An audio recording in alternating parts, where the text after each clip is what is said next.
Assalamualaikum dear friends. Today I will discuss the efficiency of estimators problem. इसी तरह इंशाल्लाह हम डिस्कस करेंगे कि efficiency और estimator की प्रॉब्लम को कैसे सॉल्व आउट करते हैं। तो वीडियो बहुत ज़्यादा इंटरेस्टिंग है, तो आपको मैं इंशाल्लाह ट्रिक्स या सीक्रेट्स बताऊंगा कि कैसे इसकी प्रॉब्लम्स को efficiency estimators की प्रॉब्लम को सॉल्व आउट किया जा सके। तो वीडियो को एंड तक आप लाजमी देखिएगा ताकि इसके बारे में आपके कॉन्सेप्ट्स क्लियर हो सके। चलिए वीडियो को स्टार्ट करते हैं। प्रॉब्लम लिखी हुई हमारे पास नंबर्स कितने हैं x1 x2 x3। पहली बात होगी हमारे पास नंबर जो कितने हैं 3 गिवन है। अगर 4 गिवन तो 4 के हिसाब से चलेंगे, 5 होगा तो 5। यहाँ पर 3 गिवन है तो 3 के हिसाब से चलेंगे। पहली बात तो ये होगी। दूसरी बात लिखी हुई है an example from a normal population with mean mu and variance sigma square। Mean mu भी लगता है, यानी आपने मीन म्यू भी फाइंड आउट करना है, वेरिएंस भी फाइंड करना है। पहली बात ये होगी। दूसरी चीज क्या लिखी हुई है व्हाट इज द ये क्यों फाइंड करना है, इसकी रीजन बता दूंगा आपको। आगे लिखा what is the directive efficiency. Efficiency की बात करते हैं तो आपको याद ही होगा एफिशिएंसी ऑफ, ये मैंने फार्मूला बताया हुआ है एफिशिएंसी का, is very very important. MCQs के हिसाब से बहुत इंपॉर्टेंट है। पेपर में आ जाते हैं efficiency of T1 with T2। देखिए यहाँ पे लिखा हुआ है एफिशिएंसी फाइंड करनी है ऑफ T1 विद T2। अगर इस तरह आ जाए तो इसका मतलब क्या है, हमने क्या क्या फाउंड करना है। इसका मतलब होता है variance of T1 divided by variance of T2, यानी पहले का वेरिएंस फिर दूसरे का वेरिएंस आता है। ये चीज आपने याद नहीं, कभी भूलना नहीं है। तो ये होता है एफिशिएंसी का फार्मूला। मतलब इसका हमें वेरिएंस चाहिए, T1 का वेरिएंस भी चाहिए T2 का, तब भी डिवाइड होंगे तो एफिशिएंसी आएगी, वरना नहीं। तो मतलब ये चीज होगी। आपको बता दी कि वेरिएंस क्यों फाइंड करना है, इस रीजन से वजह फाइंड करना है। अब मीन म्यू को फाइंड करना है, इसकी रीजन भी आपको बताऊंगा। लेकिन एक और चीज बता दो, अगर पेपर में अगर वो कहता है T1 में T2 नहीं कहता है, अगर उसका ऑपोजिट केस कह देता है, मैंने क्या चाह रहा हूं, अगर वो कह देता है कि efficiency of T2 with T1, अगर सपोज करें अगर वो इस तरह कहता है तो आपने करना है वेरिएंस ऑफ T2 पहले का variance divided by variance of T1 आ जाएगा। ये चीज आपने याद रखनी, कभी भूलना नहीं है। तो पहले पॉइंट आपका हमारे पास ये क्लियर हो चुका। नेक्स्ट क्या है मीन म्यू। म्यू क्यों फाइंड करना है, उसकी रीजन आज ये बहुत ज्यादा इंपॉर्टेंट टॉपिक पर डिस्कस करने जा रहा हूं, शायद किसी ने डिस्कस ना किया हो। अब बोर्ड्स देखिएगा, बहुत ज्यादा इंपॉर्टेंट पॉइंट है। आपने क्या लिखना है फ्रॉम, आपने सिंपल लिखना फॉर एफिशिएंसी। आपने क्या लिखना है नेक्स्ट, इसके बाद क्या लिखना है फॉर एफिशिएंसी। एफिशिएंसी का मकसद क्या है, एफिशिएंसी कैसे फाइंड आउट करते हैं, वो ट्रिक आपको बताने जा रहा हूं, वो सीक्रेट बताने जा रहा हूं। For efficiency we should check that, we should firstly लिखना चाहिए, we should firstly check that for efficiency we should firstly check that T1 and T2, ये T1 T2 क्या होते हैं estimators. T1 T2 are called estimators. For efficiency we should firstly check that T1 and T2 are unbiased और not. ये चीज आपने याद रखनी, कभी भूलना नहीं। जब भी पेपर में क्वेश्चन है एफिशिएंसी फाइंड आउट करनी है तो जेन में आपके ये होना चाहिए कि T1 T2 हमने चेक करनी है ये अनबाइस्ड है या नहीं। ये चेकिंग लाजम है, इसके बगैर आप सोल्व नहीं कर सकते। अब नेक्स्ट मूव करते हैं। अब देखना है अनबाइस्डनेस कैसे चेक की, एफिशिएंसी तो पता लग गया हमें। अब देखना तो ये है कि अनबाइस्डनेस कैसे चेक कर सकते हैं, वो हम आगे मूव करने जा रहे हैं। To check the अनबाइस्डनेस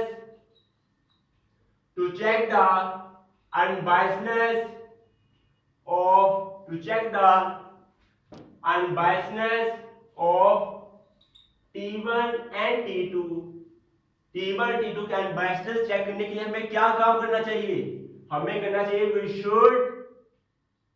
we should take expectation. हमेशा याद रखिएगा अनबाइस्ड कैसे चेक करते हैं, उसके लिए हमें क्या लेना पड़ेगा एक्सपेक्टेशन। ये चीज आपने याद रखनी है। ये चीज आपको मैंने पहले ही डिस्कस की है, काफी दफा बता चुका हूं कि म्यू जो मीन होता है वो एक्सपेक्टेशन होती है। ये किसी तरह बताया मैंने, expectation of constant value is equal to constant. मैंने कहा था जब भी एक्सपेक्टेशन होती है वही असल में क्या होती है मीन होती है। ये हमेशा याद रखना है। यानी एक्सपेक्टेशन को यू भी लिख सकता हूं a bar which is called the mean। तो याद रखना है mean is the expectation, ये कभी नहीं बोलना आपने, mean is called the expectation। अब पता लग गया कि mean म्यू क्यों फाइंड करना है, क्योंकि हम एक्सपेक्टेशन फाइंड होगी तो वही क्या होगा मीन होगा। ये दो ट्रिक्स आपने बतानी है। अगर ये दो ट्रिक्स आएंगी तो एफिशिएंसी फाइंड आउट हो जाएगी, अदरवाइज नो। तो वीडियो बहुत ज्यादा इंटरेस्टिंग है, आगे मूव करते हैं। तो आगे हमने काम करना है नाउ। आपने क्या करना है, ये आपने पहले से लेना t1 is equal to x1 plus 2x2 plus x3 divided by 4। जो t1 लिखा हुआ था हमने ले लिया है, इसकी करेंगे एक्सपेक्टेशन लेंगे। आपने लिख देना है टेकिंग, नेक्स्ट पे आपने लिख देना है taking expectation on both side. दोनों साइड आपके लिए एक्सपेक्टेशन ले लेनी है, यानी यहां पे भी आ जाएगी एक्सपेक्टेशन और यहां पे भी आ जाएगी एक्सपेक्टेशन, यानी कि x1 plus 2x2 plus x3 divided bye आपके पास जाएगा 4। एक्सपेक्टेशन सिंपल है, कोई तरह मुश्किल चीज है नहीं। आपने सिंपलीफाई करना है, एक्सपेक्टेशन लगा देनी हर एक के साथ। एक्सपेक्टेशन ऑफ x1 प्लस, क्योंकि 2 कांस्टेंट है वो बाहर आ जाएगा, होता है कांस्टेंट एक्सपेक्टेशन होता है, कांस्टेंट जो होता है बाहर आ जाता है, क्योंकि एक्सपेक्टेशन ऑफ a किसके बराबर होती है, कांस्टेंट के बराबर होती है। ये 2 जो एक्सपेक्टेशन लगेगी तो ये कांस्टेंट बाहर आ जाएगा। मैं कहना चाह रहा हूं एक्सपेक्टेशन ऑफ, अगर 2 लूंगा तो क्या आएगा, 2 ही आ जाएगा, इसलिए मैंने 2 वैसे लिख दिया एज इट इज। और साथ लिख दिया मैंने एक्सपेक्टेशन ऑफ x2 लिख दिया हमने, प्लस एक्सपेक्टेशन ऑफ x3 भी एज इट इज आ जाएगा। इसकी बात करें, क्योंकि एक्सपेक्टेशन ऑफ 4 लूंगा, अगर मैं एक्सपेक्टेशन ऑफ 4 लूंगा तो वो भी क्या आएगा, 4 ही आएगा, जो कि कंडीशन है। Expectation of a constant value is constant itself, so we can write as 4। यहां तक 4 लिखिए। अब वही टेक्निक जो अभी मैं रिसेंटली बताई है कि expectation of x is equal to mu, ये तो आपने स्टार्टिंग में ही बता दिया था कि एक्सपेक्टेशन ऑफ x इक्वल होता है म्यू के बराबर होता है। तो ये चीज हमने करेंगे, एक्सपेक्टेशन ऑफ x की जगह क्या करेंगे बताइए जरा, म्यू लगा देंगे ऑब्वियसली, क्योंकि expectation is the mean and mu is the mean. तो जो हमारा टारगेट है वो हमारा अचीव हो रहा है। तो यहां लिख देना आपने mu plus 2 constant as it is, expectation की जगह म्यू लगा देना है, प्लस यहां भी ला देगा म्यू डिवाइडेड बाय 4। इसे सिंपलीफाई कर देते हैं, देखिए जरा, 2 प्लस 1 3, ठीक है, 3 प्लस 1 4, 4 म्यू डिवाइडेड बाय 4, 4 से कैसे मल्टीप्लाई आया म्यू। सो हमारे पास आंसर आया, वो क्या आया, expectation of t1 is equal to mu. So तो ये शेप कौन सी शेप है, ये शेप कौन सी है, अनबायस्डनेस की। आपको याद है अनबायस्ड डेफिनेशन बताई थी मैंने कि एक्सपेक्टेशन ऑफ थीटा है। अच्छा, मैं डिस्क्रिप्शन में इंशाल्लाह इसकी दी एफिशिएंसी का टॉपिक दूंगा इंशाल्लाह, उसके अंदर आपको पता लग जाएगा अनबायस्डनेस क्या होती है, एफिशिएंसी क्या होती है। तो expectation of theta is equal to theta जो होता है, ये होता है अनबायस्डनेस, यानी थीटा है जो एस्टिमेटर होता है, बताया हुआ मैंने, थीटा पॉपुलेशन पैरामीटर। सिमिलरली यहां पर t1 जो है वो क्या है, एस्टिमेटर है, और म्यू क्या है, parameter. So we can say that t1 is unbiased estimator, we can say that t1 is unbiased estimator। तो ये पता लग गया t1 जो है वो क्या है, अनबायस्ड एस्टिमेटर। यहां तक पॉइंट आपको क्लियर हो चुका। अब t1 की बारी खत्म हो गई है, नेक्स्ट मूव करते हैं t2 पे मूव करने जा रहे हैं।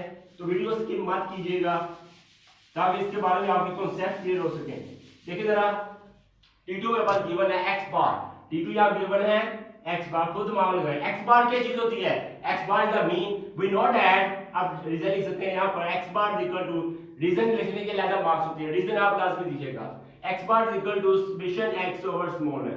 ये चीज तो हर एक को पता होगी, x बार समेशन x ओवर स्मॉल है होती है। बट यहां पर देखो वैल्यूज कितनी है, 1 2 3, तो एंड आपके पास कितना होगा, बताएं जरा, 1 2 3, एंड आपके पास होगा 3। तो नंबर ऑफ समेशन आपके पास 3 गिवन है।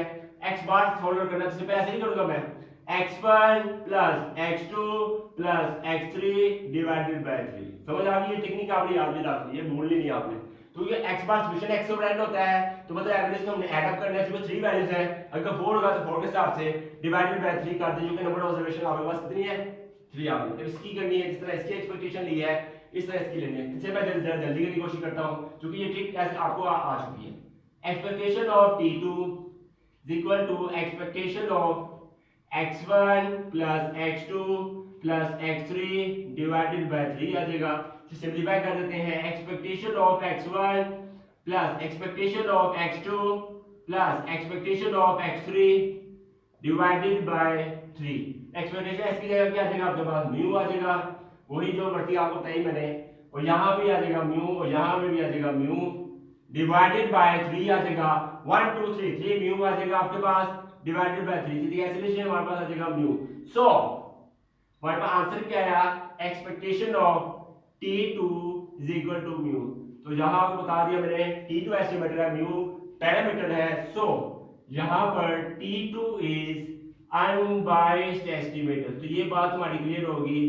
तो यहाँ T2 क्या शो कर रहा है, अनबाइस्ड एस्टिमेटर। तो मुझे उम्मीद है आपको पहला टारगेट हमारा अचीव हो चुका है, म्यू फाइंड करना था हमने कर दिया। अब लास्ट काम है वेरिएंस, क्योंकि वेरिएंस आएगा तो एफिशिएंसी फाइंड आउट होगी, अभी फॉर्मूला डिस्कस किया है वरना नहीं होगी। तो वीडियो स्किप मत कीजिएगा, अगली वीडियो बहुत ज्यादा इंपॉर्टेंट है। चलिए आगे मूव करते हैं। नेक्स्ट वाली वर्किंग जो करने जा रहे हैं वो है वेरिएंस। नेक्स्ट है कैलकुलेशन ऑफ, नेक्स्ट हम करने जा रहे हैं वो है कैलकुलेशन ऑफ वेरिएंस। नेक्स्ट है calculation of variance, calculation of variance. Next हम करने जा रहे हैं वो है कैलकुलेशन ऑफ वेरिएंस। वही सिग्मा स्केयर हमने करनी है, कैलकुलेशन करनी है, बहुत ज्यादा आसान है, वही जिस तरह पहले काम किया वही वर्किंग करनी है, थोड़ा सा लेकिन थोड़ी सी चेंज होगी। लेकिन कैलकुलेशन करने से पहले आपको मैं ये चीज बता दूं, ये चीज क्लियर होनी चाहिए आपके पास। आपको पता ही होगा कि वेरिएंस ऑफ ax हो इज इक्वल होता है a square variance of x। ये चीज आपको पहले पता होगी, पार्ट 1 में लिखा हुआ है। अगर क्वेश्चन का वेरिएंस नहीं तो क्वेश्चन क्या क्या आया था, स्केयर आया था। ये चीज आपने याद रखनी है, क्योंकि ये याद होगी तो इजी हो गया, वरना काम मुश्किल हो सकता है। तो t1 हमारे पास गिवन है। नाउ हमारे पास t1 गिवन है, t1 is equal to x1 plus 2x2 plus x3 divided by 4। हमें गिवन है x1 plus 2x2 plus x3। इसकी करेंगे आप वेरिएंस लेंगे, यहां लिख देना आपने taking variance on both side लिख देना है। मैं डायरेक्ट कर दूं जल्दी से, variance of t1 is equal to variance of, ये टेक्निक आपने याद नहीं, ये चीज भूलना। जब भी इस तरह का वेरिएंस लेना है आपने, तो ये वर्किंग आपने लाजमी करनी ताकि काम आपका आसान हो जाए। वो करना क्या है, आपने करना है ये कांस्टेंट जो भी होगा उसको आपने साइड में ले लेना है। यानी मैं कहना चाह रहा हूं 1/4 x1 plus 2x2 plus x3, ये चीज आपने कभी नहीं बोलनी। अगर ये बोल जाएगा तो आपका क्वेश्चन सोल्व आउट नहीं होगा। तो वेरिएंस जब भी फाइंड करना है, ये टेक्निक आपने याद, ये सीक्रेट आपने लाजमी याद रखना है कि कांस्टेंट को आपने साइड पे ले लेना है। इसका बहुत ज्यादा फायदा होगा। वो क्यों, क्योंकि ये देखिए बोर्ड देखें, ये शेप देखो, इस तरह बन गई। a कांस्टेंट है, 1/4 इज अ कांस्टेंट, और ये आपके पास आ गया x, तो ये हमारी प्रॉपर्टी लग जाएगी a स्क्वायर वेरिएंस होता है। इसी वजह से हम ये करते हैं। तो ये ट्रिक जो है आपने लाजमी याद रखनी है। जिक्र जो आ जाएगा आपके पास a स्क्वायर, क्योंकि देखिए ये लिखा हुआ है कांस्टेंट, इसका स्क्वायर आ जाएगा, साथ आ जाएगा variance of x1 plus 2x2 plus x3। समझ आ गई बात, एक जो कांस्टेंट है ये भी कांस्टेंट था, उसका स्क्वायर, क्योंकि ये भी कांस्टेंट उसका स्क्वायर, वेरिएंस ऑफ दिस आ गया। ये बात तो बात क्लियर हो चुकी होगी। अब देखें वेरिएंस इसका भी आ जाएगा, वेरिएंस इसका भी, लेकिन देखें 2 है तो 2 का स्क्वायर हो जाएगा, वेरिएंस x2 आ जाएगा। बाकी आगे मूव करने जा रहे हैं, 1/4 तो 16 हो जाएगा यहां पर। नेक्स्ट बड़ी ब्रैकेट वेरिएंस ऑफ x1, ये मैं डायरेक्ट कर देता हूं, ठीक है। वेरिएंस ऑफ 2x2 हो गया ना, तो क्या आएगा यहां पर 2 स्क्वायर वेरिएंस ऑफ x2 आ जाएगा। ऐसा ही होगा ऑब्वियसली, हां, और क्योंकि 2 है ना, यही कांस्टेंट है, यहां पर 2 जो है कांस्टेंट है, 2 का स्क्वायर वेरिएंस ऑफ x आता है, तो 2 का स्क्वायर वेरिएंस ऑफ x आ जाएगा प्लस वेरिएंस ऑफ x3 आ जाएगा, ब्रैकेट क्लोज। यहां तक पॉइंट आपको क्लियर हो चुका होगा। नेक्स्ट और क्या करनी है, 1/16 ऐसे। अब ये चीज आपको पहले ही पता होगी ऑब्वियसली, ये बात क्या आपको बताया हुआ है हमने कि वेरिएंस क्या होता है, बताओ जरा। वेरिएंस तो कैसे शो करते हैं बताएं जरा। वेरिएंस शो करते हैं सिग्मा स्क्वायर, ये तो हर एक को पता होगा कि वेरिएंस तो denoted by x sigma square. तो यहां क्या काम करूंगा मैं, क्योंकि वेरिएंस होता है सिग्मा स्क्वायर है, तो हम क्या करूंगा, यहां वेरिएंस की जगह आपने सिग्मा स्क्वायर लगा देना, ठीक है। को 2 2 4 हो जाएगा, कांस्टेंट एज इट आ जाएगा, वेरिएंस इसकी जगह पे सिग्मा स्क्वायर और इसकी जगह पे सिग्मा स्क्वायर आ गया। इससे ज्यादा सिंपलीफाई कर देता हूं मैं, 1/16, देखिए आप काउंट करता हूं, 4 + 1 कितने हो जाएंगे 5, 5 + 1 कितने हो जाएंगे 6, ठीक है। 4 + 1 5, 5 + 1 6 सिग्मा स्क्वायर आ गया, ठीक हो गया। यानी 6/16 सिग्मा स्क्वायर। इसी तरह मैं कैलकुलेट सॉल्व आउट कर देता हूं कि 6/16 क्या होता है।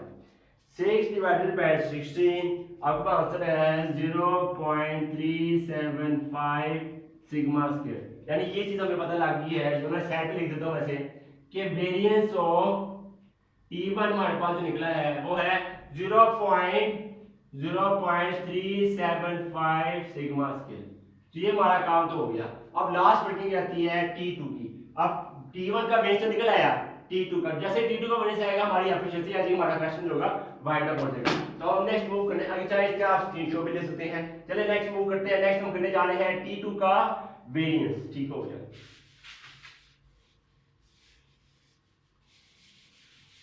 नेक्स्ट हम करने जा रहे हैं T2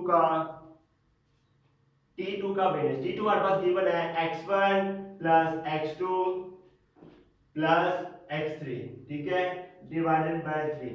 इसका हम क्या करने जा रहे हैं, वेरिएंस लेने जा रहे हैं। बहुत आसान है, वही टेक्निक जो मैंने इस्तेमाल की है, लेकिन इसमें जरा जल्दी से करने को कवर करता हूँ।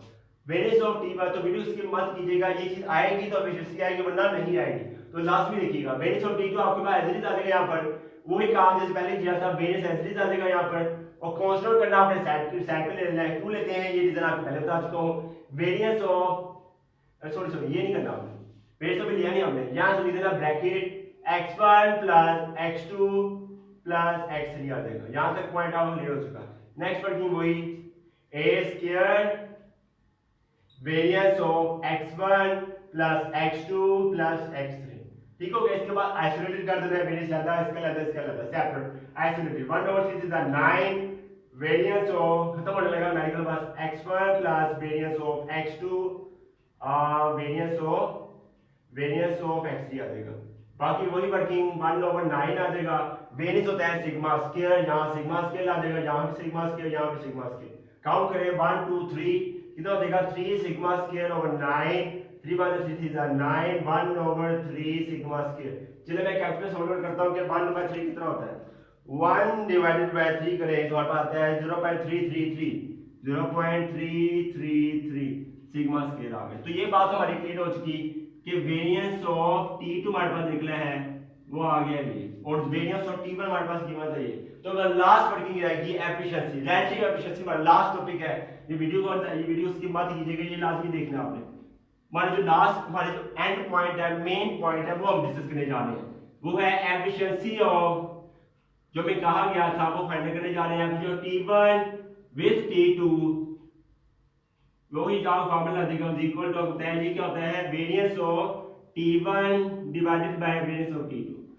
अब वाइंड अप होने लगा क्वेश्चन। वेरिएंस ऑफ T1 हमारे पास क्या गिवन था 0.375 सिग्मा स्क्वायर, यहां आ जाएगा 0.375 sorry 0.375 sigma square divided by आपके पास आ जाएगा 0.333 सिग्मा स्क्वायर।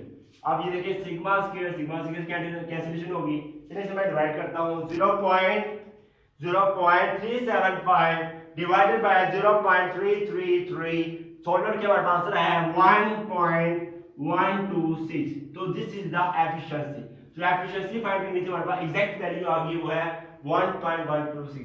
मुझे उम्मीद है, मैं होपफुल कि आपको इसके बारे में एफिशिएंसी की प्रॉब्लम के बारे में हर चीज क्लियर हो चुकी। मैं 100% कह सकता हूं, अगर एफिशिएंसी की जो से मर्जी प्रॉब्लम आए, सिर्फ आप ये ट्रिक्स आपने, ये सीक्रेट्स आपने फॉलो करने हैं, इंशाल्लाह जो सब मर्जी प्रॉब्लम आप कर लेंगे। तो वीडियो अगर आपको अच्छी लगी हो तो काइंडली हमारे चैनल को लाइक और सब्सक्राइब कर दीजिएगा। अल्लाह हाफिज।